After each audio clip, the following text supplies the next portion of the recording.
এসব শ্রমিকদের অভিযোগ বৈধ কাগজপত্র থাকা সত্ত্বেও তাদের আটক করে দেশে ফেরত পাঠিয়েছে সৌদি সরকার। এ সময় তাদের উপর হওয়া প্রতারণা ও অবিচারের কথা জানান এসব রেমিটেন্স যোদ্ধারা। বলেন, গত 12 এপ্রিল ইসরায়েল আগ্রাসনের বিরুদ্ধে মার্চ ফর গাজা কর্মসূচিতে সৌদি প্রিন্স সালমানের ছবি অবমাননার পর থেকে বাঙালি দেখলেই তাদের আটক করছে সৌদি সরকার।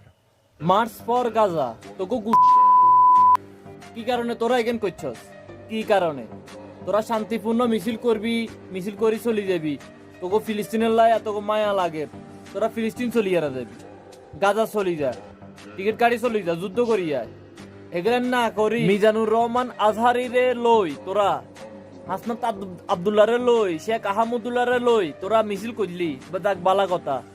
অন তোকে আব্বা মিদিন নাকি দেখে নয় যে তোরা যে মোহাম্মদ বিন সালমান রে লই তোরা যে ব্যঙ্গ করছস, দেখে ন কি কারণে করলি?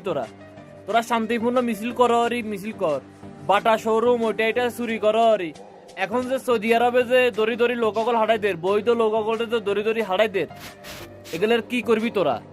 হ্যাঁ, তখন এই মানুষগুলার ফ্যামিলি চালাইবি? হ্যাঁ, কি কইতাম? সুন্নিরা যে 26 তারিখে পালন করছে, কে আরে কি ইঙ্গিত করছে কে আরে ইঙ্গিত, যার কারণে এরা অরিজিনালি মুসলিম। তোরা হয়েছে যে নামের মুসলিম, তোরা নামের মুসলিম।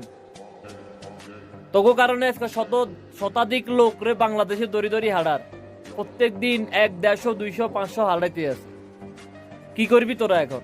হ্যাঁ, বাংলাদেশে বই মোহাম্মদ বিন সালমান রে লই তোরা ব্যঙ্গচিত্র কররি,